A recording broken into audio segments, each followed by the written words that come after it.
오늘 하나님의 말씀은 신명기 15장 15절 말씀입니다. 제가 봉독해 올리겠습니다. 너는 애굽 땅에서 종되었던 것과 내 하나님 여호와께서 너를 속량하셨음을 기억하라. 그것으로 말미암아 내가 오늘 이같이 내게 명령하노라. 아멘. 오늘 본문 신명기 15장은 이웃의 지은 빚에 대해서 말씀하고 계십니다. 1절과 2절 말씀입니다. 매 7년 끝에는 면제하라. 면제의 규례는 이러하니라. 그의 이웃에게 꾸어준 모든 체주는 그것을 면제하고 그의 이웃에게나 그 형제에게 독촉하지 말지니 이는 여호와를 위하여 면제를 선포하였음이니라. 아멘. 이웃이 나에게 빚을 지었다 할지라도 7년째 되는 해에 그의 모든 빚을 면제해 주라고 말씀을 하십니다. 세상의 가치관으로 이 말씀을 보면 마음이 불편합니다. 왜냐하면 세상은 더 소유하고 남에게 뺏기지 말라 말합니다. 돈을 빌려주더라도 꼭 받고 이자까지 쳐서 받으라고 하기 때문이죠. 그런데 지금 하나님은 반대의 말씀을 하시는 것입니다. 그의 빚을 면제하라. 오히려 그의 빚을 탕감해 줄 뿐만이 아니라 그에게 더 줘서 보내라 라고 말씀을 하시는 거죠. 오늘 본문을 보더라도 세상의 가치관과 하나님 나라의 가치관이 확연히 다름을 깨닫게 됩니다. 세상의 가치관에서 내가 잘 사는 방법은 안 주고 내 것을 지키는 것입니다. 내가 가진 그것을 꽉 쥐고 사는 것입니다. 하지만 하나님 나라의 가치관에서 내가 잘 되고 복을 받는 방법은 내가 갖고 있는 그것을 나누어 주는 것입니다. 내 손을 펴서 나누어 줄 때 하나님의 복을 받는 것입니다. 4절과 5절 말씀입니다. 내가 만일 내 하나님 여호와의 말씀만 듣고 내가 오늘 내게 내리는 그 명령을 다 지켜 행하면 내 하나님 여호와께서 내게 기업으로 주신 땅에서 내가 반드시 복을 받으리니 너희 중에 가난한 자가 없으리라. 7년째 되는 그 안식년에 이웃의 빚을 면제해 준다면 반드시 너는 하나님의 복을 받고 그들 가운데 가난한 자가 없다라고 말씀을 합니다. 빚을 면제해 준다는 것은 곧 내게 있는 소유를 나누어 준다는 것입니다. 나만 잘 먹고 잘 살기 위해 내 손을 꽉 쥐고 있는 것이 아니라는 것입니다. 날이 갈수록 세상은 잘 사는 사람과 못 사는 사람의 빈부격차가 커지고 있습니다. 세상은 발전하고 더욱더 풍족해졌는데 가난으로 고통만 많아지는 이유는 무엇입니까? 그것은 내 손을 꽉 쥐고 있는 사람, 내게 있는 것을 나누어 주는 사람들이 많지 않기 때문입니다. 우리가 하나님의 자녀요, 하나님의 그 은혜를 받은 자로서 하나님의 뜻대로 살기 원한다면 내게 있는 그것을 나누어 줄 수 있어야 하는 줄 믿습니다. 그것이 진정 우리가 복을 받는 길이요, 우리가 사회와 함께 더불어 사는 축복인 줄 믿습니다. 하나님은 빚을 탕감해주는 주의 말씀에 순종하면 구체적으로 여러한 복을 주시겠다 약속을 합니다. 5절 말씀에 반드시 복을 받으며 가난한 사람이 없다라고 말씀을 하시고요. 6절 말씀에 여러 나라에 꾸어 줄지라도 너희는 꾸지 아니하겠고 여러 나라를 통치할지라도 통치를 당하지 않는다라고 축복의 말씀을 하십니다. 우리 모든 성도님들 이 하나님의 복을 받고 싶으십니까?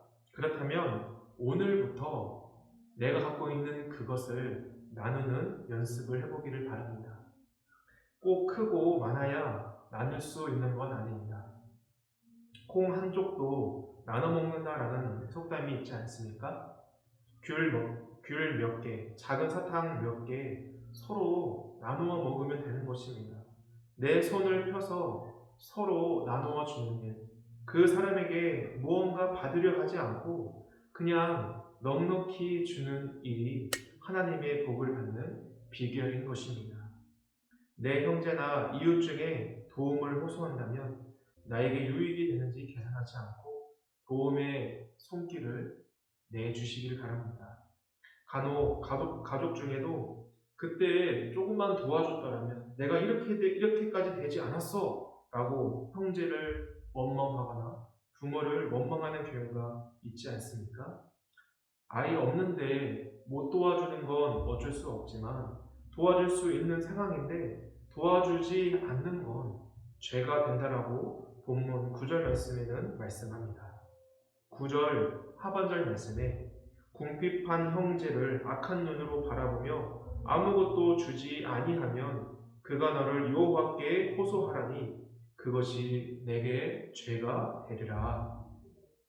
도와줄 수 있을 때 도와주는 것이 하나님이 원하시는 선이요 하나님의 축복인 줄 믿습니다.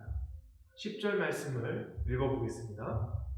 너는 반드시 그에게 줄 것이요 줄 때에는 아끼는 마음을 품지 말 것이니라. 이로 말미암아 내 하나님 여호와께서 내게 하는 모든 일과 내 손이 닿는 모든 일에 내게 복을 주시리라. 아멘. 도움을 요청하는 자에게 도움을 주고 도움을 줄 때 아낌없이 내어줄 때 하나님께서 그가 하는 모든 일에 복을 주시겠다 약속을 합니다. 그렇다면 우리가 이 복을 받는 이 돕는 일에 아낌없이 섬길 수 있는 이유는 어디에서 찾을 수 있을까요?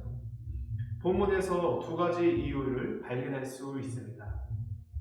첫 번째는 섬기는 일에 내 것으로 섬기는 것이 아니라 하나님이 주신 복으로 섬긴다는 것입니다. 14절 말씀입니다. 내 양 무리 중에서와 타작 마당에서와 포도주 틀에서 그에게 후히 줄지니 곧 내 하나님 여호와께서 내게 복을 주신 대로 그에게 줄지니라.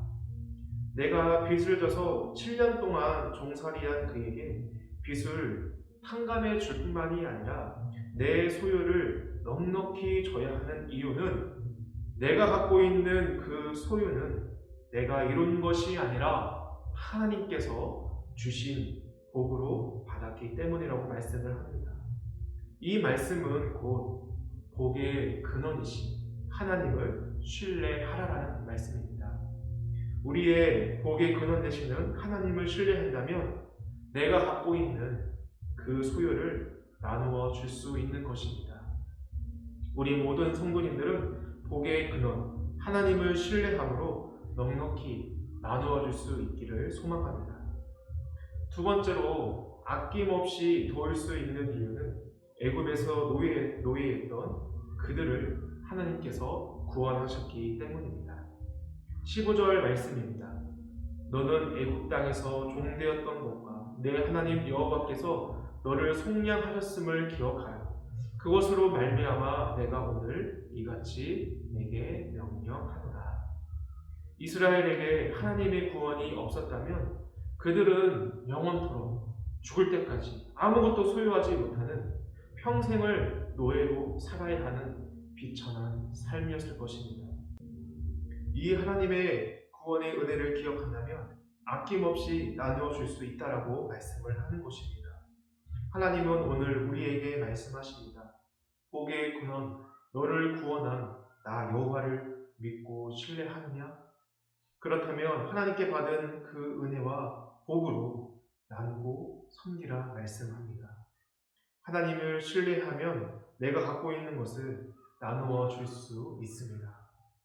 나눔 가운데 하나님의 복을 받으시고 지옥에 면제받은 이 구원의 은혜를 기억하시며 더 섬기는 우리 모든 성도님들 되시기를 주님의 이름으로 축원드립니다. 기도드리겠습니다. 복의 근원 되시는 하나님, 세상은 내 손을 꽉 쥐고 살아라 말하지만 하나님은 내 손을 펼쳐서 그들을 섬기라 말씀하십니다. 채워주시는 하나님을 신뢰함으로 나누며 더 섬기게 하옵소서. 하나님께 받은 복을 계속 흘러보내는 은혜의 샘물 되게 하옵소서. 우리에게 하나님의 은혜를 기억할 시간이 필요합니다. 이 새벽 예배가 하나님의 은혜를 기억하는 시간이 되게 하시고 더욱더 나누고 섬기는 우리를 통해 건강한 사회, 건강한 공동체를 이루어 나가게 하옵소서. 감사드리며 우리 주 예수 그리스도의 이름으로 기도드립니다. 아멘.